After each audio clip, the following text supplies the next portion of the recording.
இந்த குரியக்கோஸ் ரங்காவின் பணிவான நமஸ்காரங்கள். இன்னைக்கு நம்ம எடுத்துட்டு இருக்க டாபிக் வந்து பெரியவாழின் ஒற்றைக்கால் தவம். வேத வேத பாராயணம் செய்தவர்களுக்கு அதான். அதாவது ஒற்றைக்கால் தவம் செய்ததுன்னாக்க ஒரு காலம் நின்று அனுகிரகம் பண்றது எல்லாருக்கும். வேத பாராயணம் செய்தவர்களுக்கு, கேட்டவாளுக்கு, பல வகையில உதவி செய்தவாளுக்கு எல்லாருக்கும் சேவம் உண்டாகும். அந்த மாதிரி பண்ணா இப்படி ஒரு தாத்துரியம் போல இருக்கு. பெல்காம் நகர்ல வந்து சௌத்ரி மாஷி வருடம் மும்பை வேத ரக்ஷண நிதி குழுவினர் கிட்டத்தட்ட 150 பேர் தரிசனத்துக்காக வரதாக முன்னாடியே தகவல் கொடுத்துருந்தான். அவள் ஒருத்தர் சொல்றதுதான் இப்ப நான் சொல்றேன்.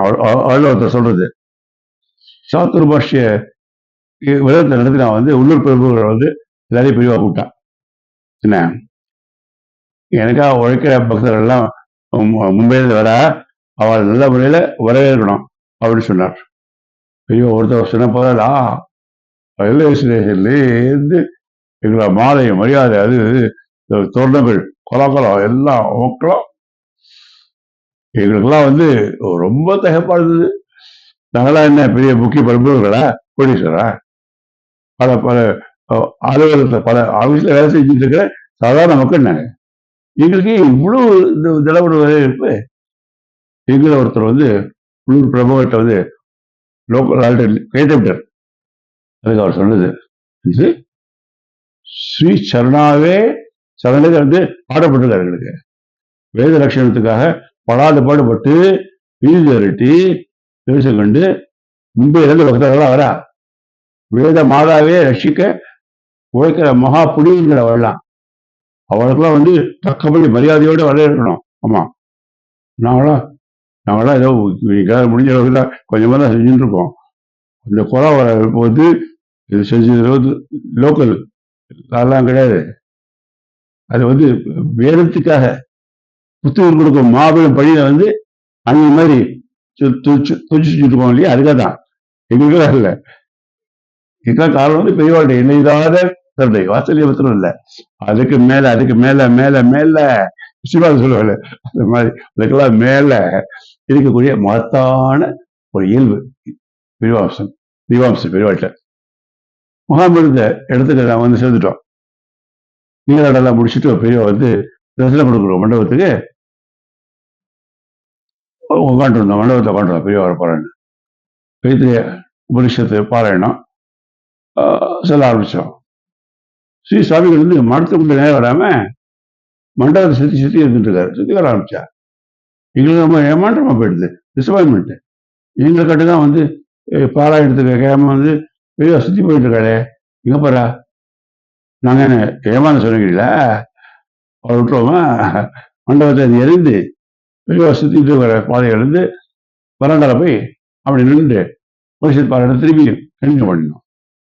என்ன துரதிருஷ்டம் எங்களுக்கு.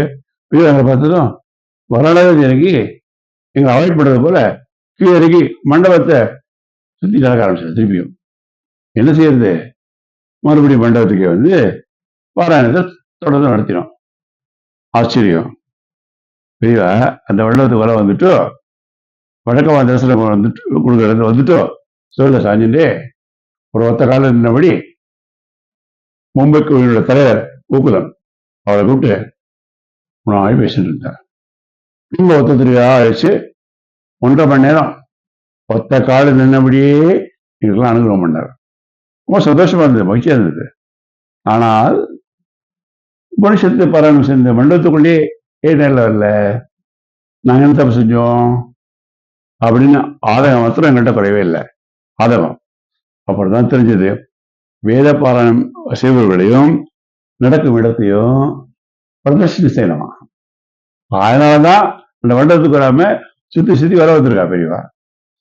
ஒத்த காலம் தவிர செய்யறது அப்படிப்பானே அப்படின்னாக்கா அப்படின்னு அனுகிரகம் செய்யறது போலியமாக வேத பாராயணம் செஞ்சவாளுக்கு ஏற்றவாளுக்கு பல வகையில உதவிகளாக செஞ்சா இல்லையா, அவ எல்லாருக்குமே க்ஷேமம் உண்டாகும் அப்படிங்கிற மேட்ரு பின்னாடிதான் எனக்கு தெரிஞ்சது. அதுக்கப்புறம் தான் நாங்கள் வந்து சமாதானம் பண்ணோம். பெரியவர்களும் உபதேசியார் அல்ல, மகா மகா பெரியவா சாப்பிடும், மகா பெரியவா சாப்பிடும்.